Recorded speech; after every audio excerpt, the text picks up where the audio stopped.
Ya está con nosotros Alejandro Lambarri, querido académico de la Facultad de Filosofía y Letras, que hace unos días nos enteramos que ganó uno de los premios más importantes de ensayo en nuestro país, el Malcolm Lowry.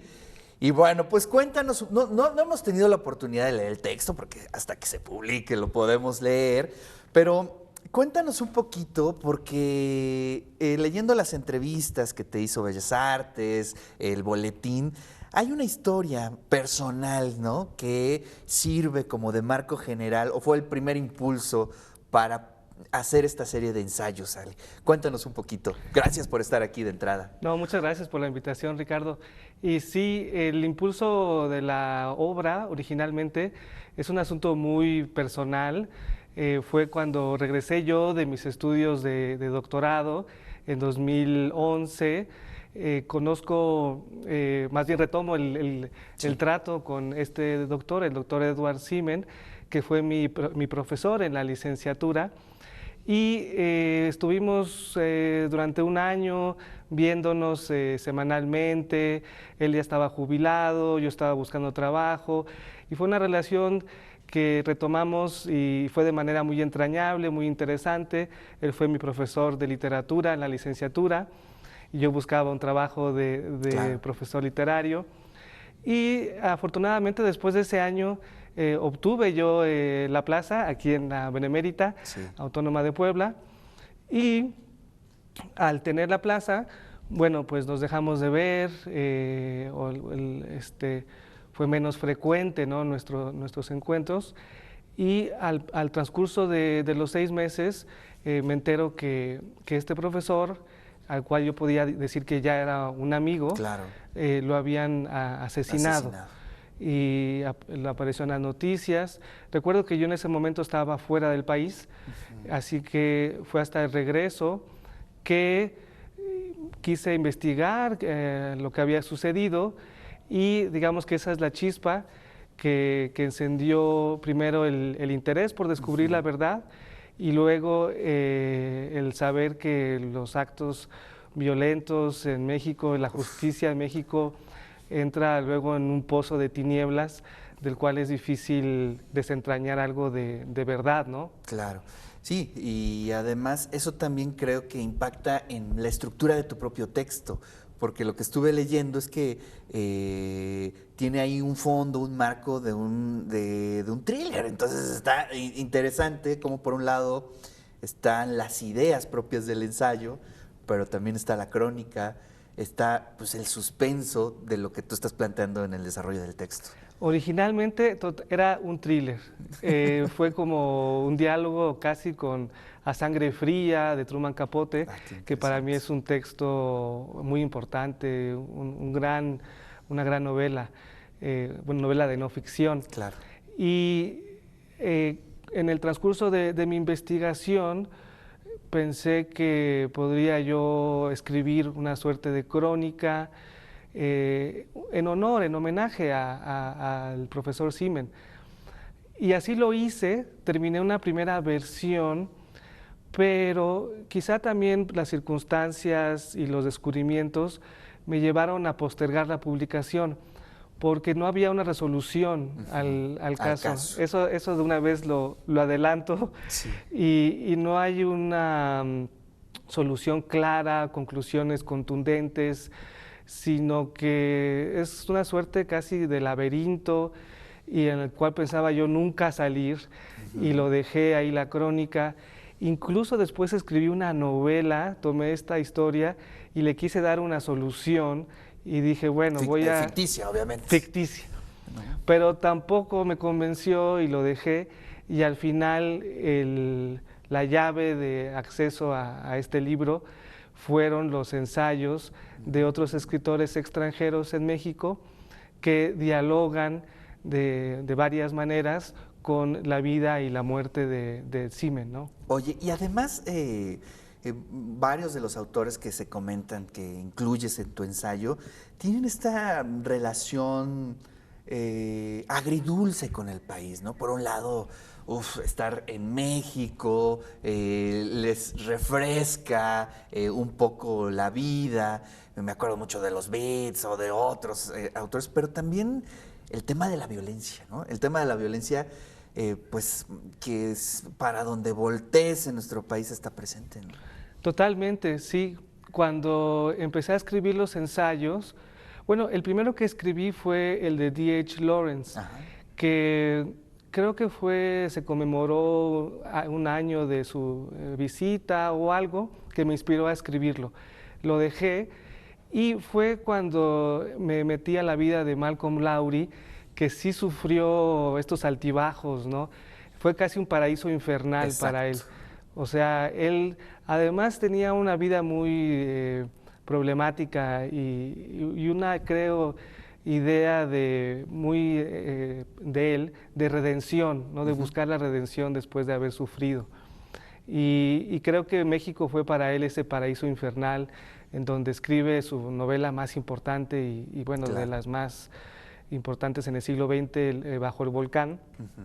Pero después de haber pasado estancias en la cárcel, de haber sido chantajeado. Y de padecer el alcoholismo, ¿no? El Que era un alcoholismo. tema tremendo en él, ¿no?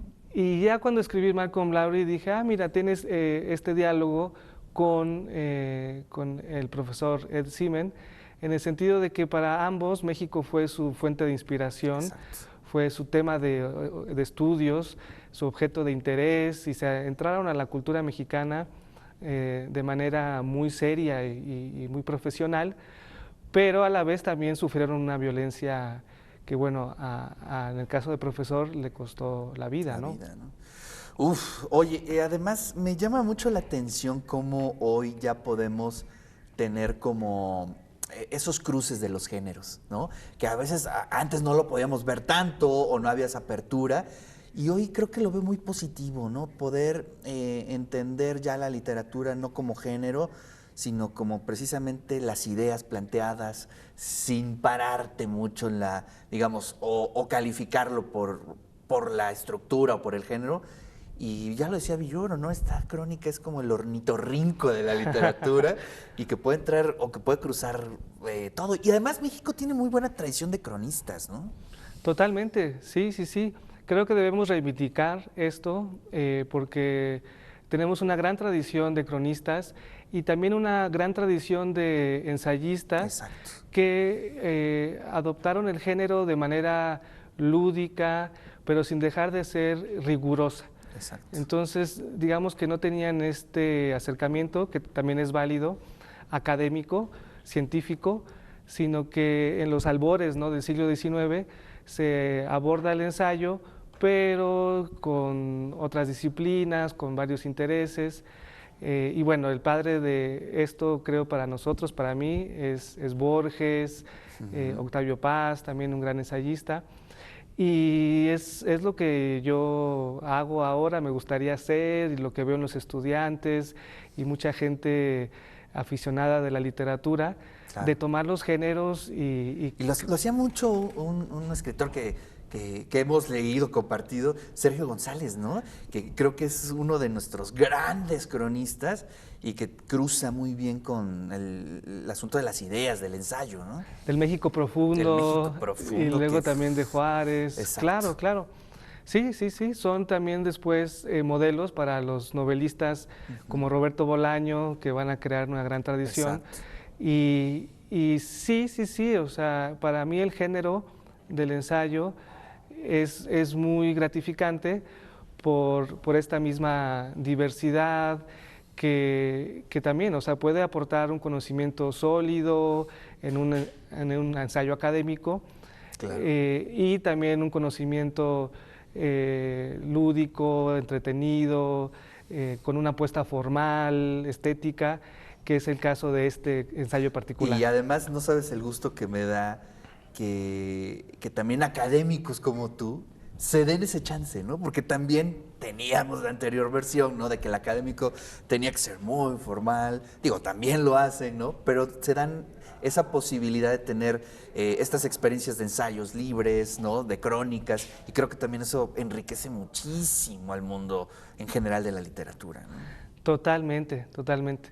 Bueno, tú que también eres del mundo literario, Sí. sabes que en la carrera, en la Facultad de Letras, muchos de los que estamos ahí entramos porque nos enamoramos de un autor, de una obra, por la manera en que nos la contó, y con el tiempo apreciamos, digamos, que la investigación sesuda, concienzuda, pero ese primer interés, esa primera pasión de la manera en que te cuentan, creo que es importante retomarla, ¿no? Sí.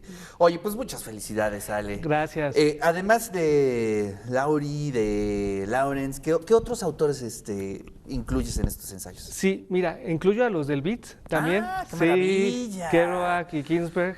Mira, le atiné, Ajá. no, le atiné porque no sabía que estaban ahí. Sí, sí, sí. Creo que ellos también representan un Sí. punto clave en el sentido que tenemos a Kerouac, que amó México, que fue para él, México fue su inspiración, él le llama su laza sagrada, y Burroughs, que odió México. Bueno, le fue bastante mal Le en fue México, muy mal, ¿no? sí. Así que me gusta esa dualidad. Tenemos también a Laurie, a Hart Crane y a Catherine Ann Porter. Ah, maravilloso. Bueno, pues, ¿cuándo lo podremos leer, Ale? ¿Cuándo ya sale la edición? La edición me han dicho en Morelos que sale a finales de septiembre, Ah, maravilloso. así que No, pues esperemos ya pronto. Ya. Bueno, pues aquí lo leeremos con muchísimo gusto, Ale, y muchas felicidades.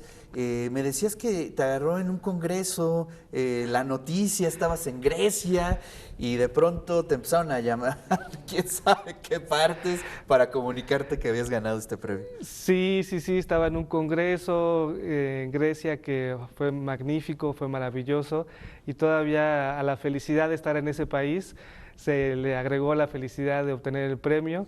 Entonces, sí, me tocaron todos los fuegos y los calores y demás, pero no importa, yo feliz. Y me llamaban, salía el teléfono a Austria y Croacia, entonces no contestaba. Pero en realidad es que era de Cuernavaca, pero Sí, bueno. era con C. Qué maravilla. Pues felicidades, Ale, por Muchas gracias, Ricardo. premio y que vengan muchos más, muchos libros.